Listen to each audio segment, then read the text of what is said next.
In a day and age of a lot of misinformation, it's easy to get facts confused about even easily identified medical conditions. Mental health disorders can be especially murky as some people misunderstand or misrepresent what each condition is, what causes it, and whether it's actually preventable. This is often the case regarding attention deficit hyperactivity disorder, or ADHD. While it's true that all causes of this mental health condition are not entirely defined, it's also accurate that some purported causes have been studied and ruled out.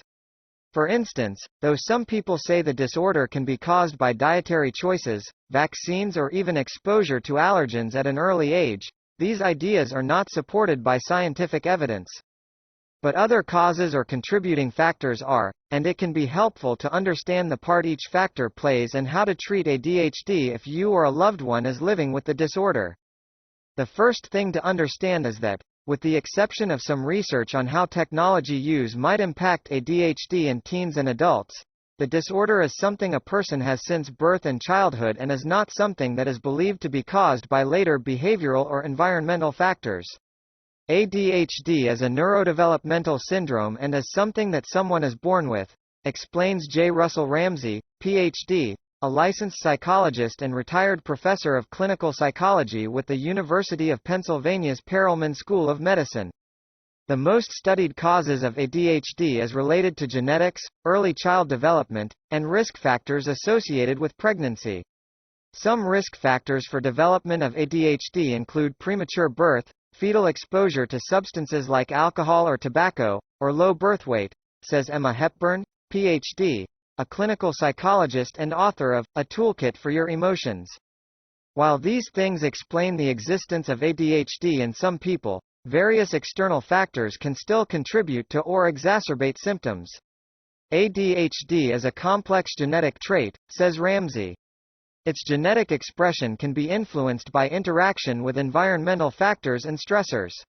Some of these external factors could include the overuse of technology, exposure to environmental toxicants such as lead, and early life adversity. It is important to note that many of these risk factors came from studies that are correlational in nature, says Wanling Seng, Ph.D., an assistant professor at Yale School of Medicine. Because of this, she says more research is still needed to determine the degree to which these factors contribute to or affect the disorder. ADHD is not a condition that is usually thought to be preventable. As a neurodevelopmental syndrome, ADHD is not something that you catch or get, says Ramsey. One caveat is pregnancy and the avoidance of any substances that could cause or contribute to the fetus's development of the condition. There is a well-documented association between maternal smoking during pregnancy and offspring, with ADHD, notes one study. Even after a baby is born, avoidance of external factors that may contribute to or exacerbate ADHD symptoms is also important.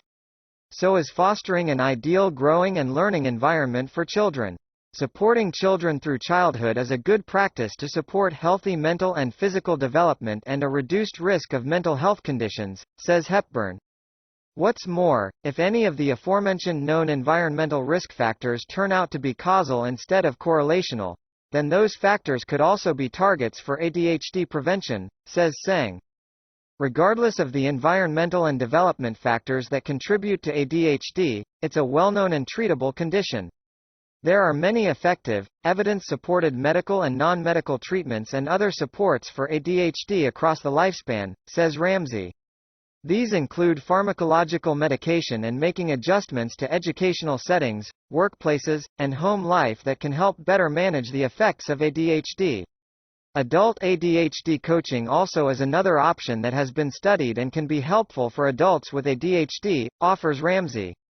For younger children, non-medication treatments such as cognitive behavioral therapy are often considered the first line of treatment due to concerns about side effects and the effect of medications on the developing brain, says Seng.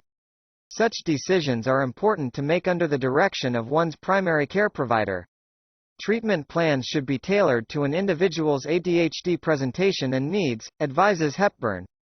More. ADHD affects hundreds of millions of people. Here's what it is minus and what it's not.